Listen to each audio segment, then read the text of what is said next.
Hello, everyone, and welcome to the presentation from the Out-of-Towners, Beatrice Liberato, Nicole Fidler, Stuart Grant, and Durana Rahimi. Today, we're talking about Instacart, a new on-demand grocery delivery service that's revolutionizing the grocery shopping industry. Next slide, please. Instacart began in 2012 by a former Amazon engineer who realized that there really was a behind-the-times difference between what he was seeing within the industry from an online ordering and delivery service and what he was experiencing from a grocery delivery service. Living in San Francisco, the founder of METAD realized that it was still a pretty archaic system. Everybody was getting things delivered to their homes, right to their doorsteps, but groceries, you still kind of had to go and pick and choose. And so that kind of sparked an idea. So what he did was in 2012, created a code for a new system that he called Instacart. Instacart has revolutionized the grocery demand industry with its partnerships with big names such as Whole Foods, Costco, SuperValu, and Publix. Its same-day delivery service brings your groceries right to your doorstep.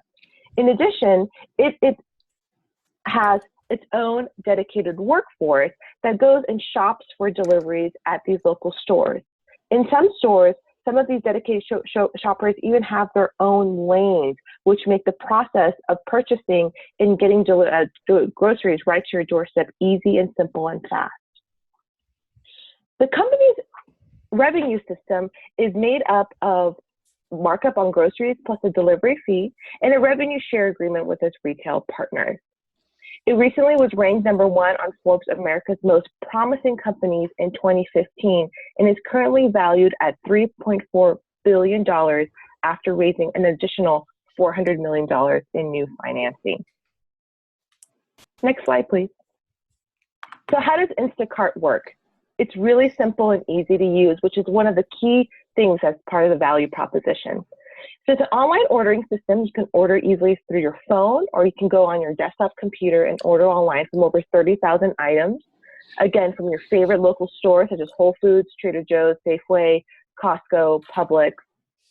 So once your orders are submitted through the system, you easily pay online. There's no having to deal with cash or credit cards once your groceries are delivered.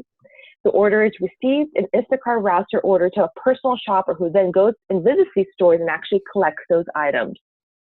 Once those items are collected, you can actually, then they come to your door and deliver to your door in as little as an hour. So it's fast, easy to use, and simple, which is really one of the key elements of its success. Next slide, please.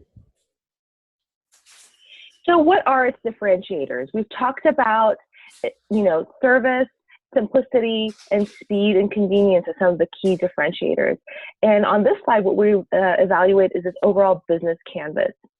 So there are 3 main client groups that surround Instacart's business model. It's customers, so the individuals who are actually placing the grocery orders. The grocery shoppers, who are the ones receiving the orders, they are Instacart employees and are then going to these stores and actually purchasing those items on the customer's behalf. And the retail partners and stores, who are obviously partnering with Instacart and receiving the revenue from the purchase. So Instacart is offering a value proposition for all 3 of these customer segments. They are the best way to shop for groceries, easy and convenient with delivery within an hour or 2. For shoppers, it's offering an additional way to earn part-time revenue and within a flexible working schedule. And for stores, obviously, they're increasing their loyalty from customers who shop them maybe outside of Instacart, and also increasing the number of revenue and really offering a good online e-commerce channel, especially for ones who may not have such a robust online e-commerce channel as some others. In addition, the key activities that are really driving its success have been its technological infrastructure. Its app is easy to use, it's simple, it's very transparent in terms of what you're paying. In some instances, you are paying the same price for an item as what you would find in the retail store. And in some instances, you are paying more. But I think one of the key successes of Instacart is that they're very transparent about clearly calling out when certain products or certain stores have a markup versus others. So really allowing the customer to choose whether they want to purchase that product through Instacart or not. Because of their convenience, many of their customers do end up accepting that markup, knowing that, the cost of probably leaving their home and gas is probably more than what they would probably pay. So when we look at their cost structure, or we look at their revenue model, there's 4 key ways that they're generating revenue. So again, we talked about the markup on prices for certain stores. Again, some are same store prices. There is a delivery fee for every process that is ordered. And there's also a membership fee for actually using Instacart. And so typically the membership fee is charged at a 1-year basis. Next slide, please. Customers define value, and they do so by evaluating your company's offering along with the competition. What is Instacart doing to create and deliver value? Well, their value proposition is convenience, it's speed. Their business model is not difficult to replicate. It simply requires a network of delivery workers and a robust website of products. Instacart does, however, have a first mover advantage in the grocery delivery app business. An effective business model is aligned with company goals, it is self-reinforcing, it's also robust. And the business model is composed of the operational decisions of this organization. It includes compensation, pricing, location, marketing initiatives, and procurement agreements with a partnership. The success of any business model is affected by the competition. One must look at how easily competitors are able to replicate their business model. Major competitors to Instacart's online grocery delivery business include Amazon, Jet, and Peapod. Peapod is an internet grocer which serves the eastern part of the United States. As of 2016, it's fulfilled 40 million orders, which generally cost a fee of $6.95 per order. It does not guarantee same-day delivery, but it does encourage customers to use a consistent weekly schedule, which allows for next-day delivery of their service. Peapod uses a centralized distribution model with 4 warehouses and 21 warerooms. There is an efficiency in order fulfillment by pulling products from organized warehouses rather than retail shelf displays, which would be fashioned in supermarkets. Expanding in new markets is easy for Peapod because the company is able to take advantage of an existing infrastructure that they have through a partnership with Whole Diao stores. The next competitor we're going to be looking at is Jet. It's an e-commerce company. Jet offers 2-day delivery and free shipping with any order over $35. Its product offering goes beyond essential grocery items to include several product categories such as home goods, fashion, jewelry. Their biggest competitor, along with many other e-commerce companies, is Amazon. So lastly, we'll be looking at the behemoth online retailer, Amazon. Specifically, their business, Amazon Fresh, which is a grocery delivery service that is not yet available in all areas. With Amazon Fresh, the customer is able to select a delivery date, delivery time, and orders are often fulfilled within the same day which they are placed. The partnership with local farmers and the brand recognition that Amazon delivers value for certain customers. As Amazon enters into a deal to purchase Whole Foods, its competitive positioning in the grocery business will change dramatically. The acquisition will change the competitive dynamic for online grocery delivery and expand the market reach for Amazon's existing grocery business. So related to the existing marketing model, it consists in delivering grocery in the US through an online order. Currently, the company is attending 15 cities, most available in the major urban areas such as Boston, New York, San Francisco, and so on. Instacart is based on the sharing economy, and the business provides advantages for both user shops and stores.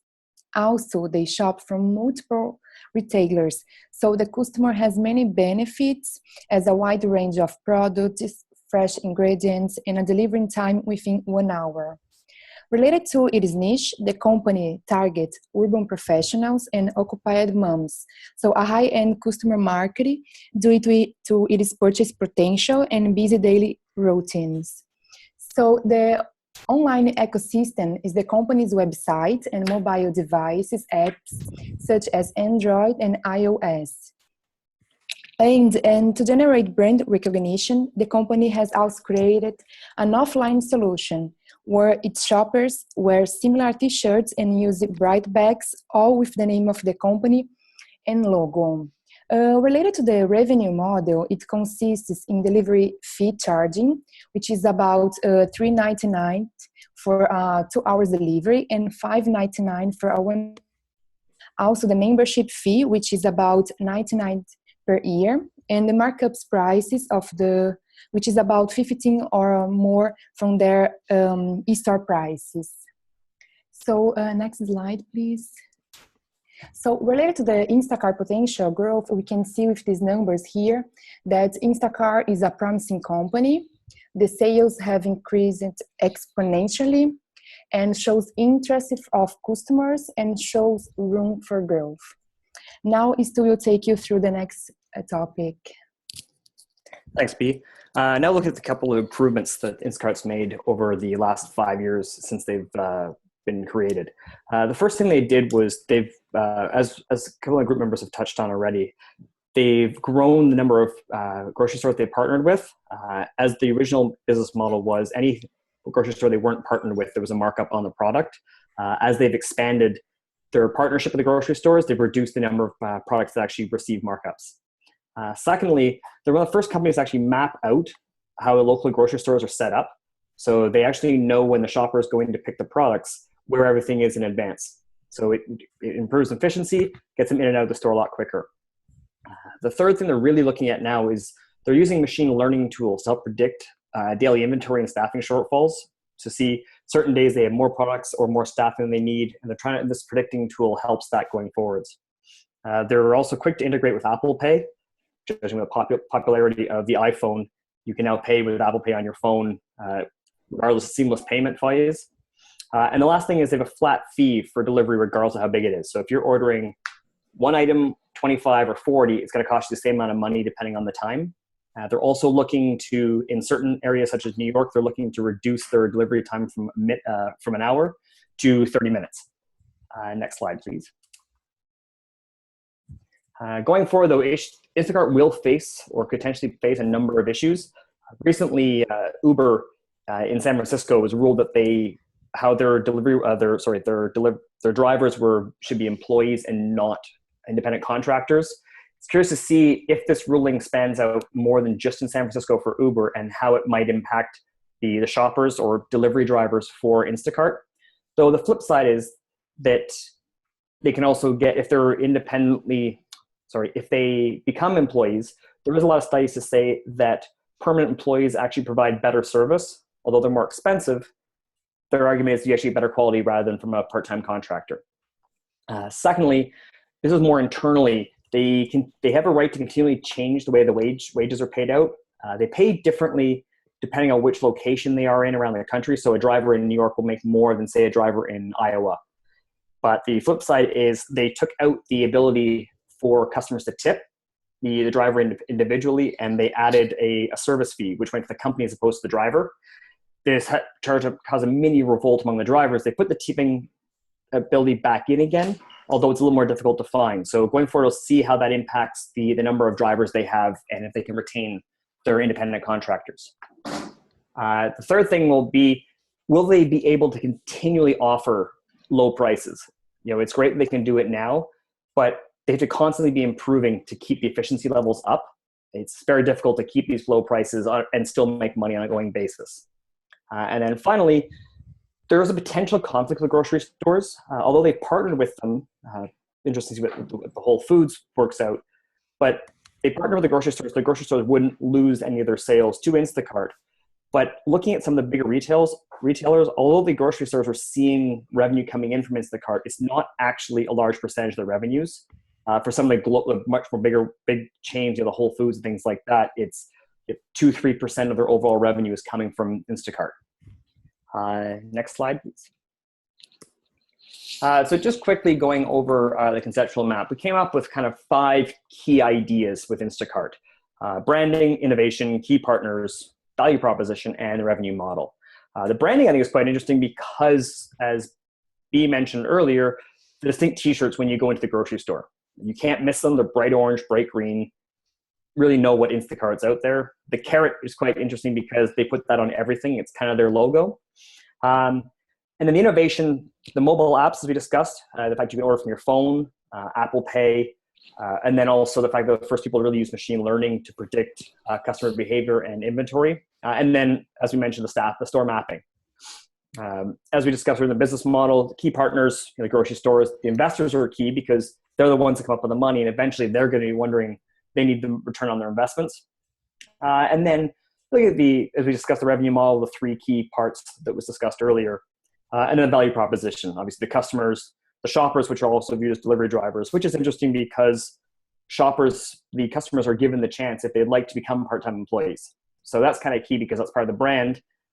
Also helps the revenue model, and they also are earning a wage as well. So in conclusion, I would just like to thank you guys for giving us the time. We quite enjoyed looking at Instacart, myself included. And be curious to see what happens in the near future with this company. Thanks a lot.